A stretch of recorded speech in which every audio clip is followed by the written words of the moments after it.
Communist கட்சியின் முதுபெரும் தலைவர் விடுதலை போராட்ட வீரர் ஐயா ஆர் நல்லக்கண்ணு அவர்கள் கடந்த 15 நாட்களாக ராஜீவ்காந்தி அரசு பொது மருத்துவமனையில் தீவிர சிகிச்சை பிரிவில் அனுமதிக்கப்பட்டு சிகிச்சை பெற்று வருகிறார்.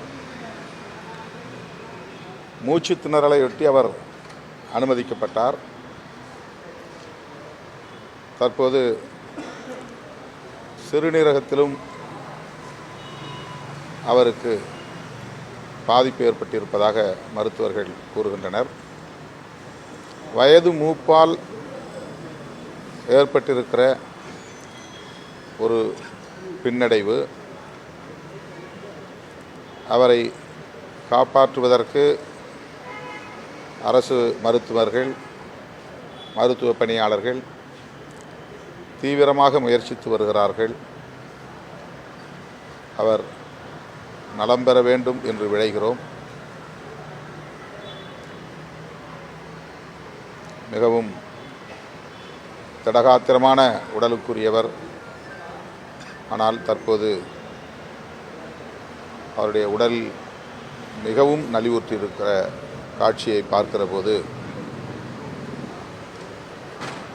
மனம் மிகுந்த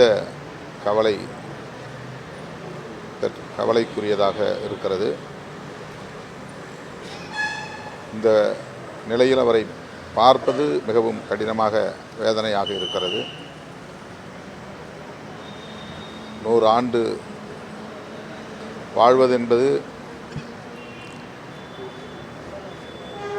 அதுவும் வாழ்க்கையில் ஒரு சாதனை தான். அண்மையில்தான் 100 விழா கண்டார். அவர் நலம் பெற வேண்டும் என்று விழைகிறோம். மருத்துவ தரப்பில் என்ன சொல்கிறாங்க? அதன் பின்னடைவு தான் ஏற்பட்டு வருகிறது, போராடி கொண்டிருக்கிறோம் என்று சொன்னார்கள். அவருக்கு நேரடியாக இரைப்பையில் உணவுப் பொருள் வழங்கப்பட்டு வருகிறது. அதேபோல் ட்ரெக்கியாஸ்டமி செய்யப்பட்டு தொண்டையிலே ஒரு அறுவை செய்து நேரடியாக மூச்சுக்குழலில் செயற்கை சுவாசம் அளிக்கப்பட்டு வருகிறது. நேற்றையிலிருந்து சிறுநீரகத்தில் உப்பு அதிகரித்திருப்பதால் அந்த தொல்லையும் கூடுதலாக அவருக்கு சிரமங்களை உருவாக்கி கொண்டிருக்கிறது.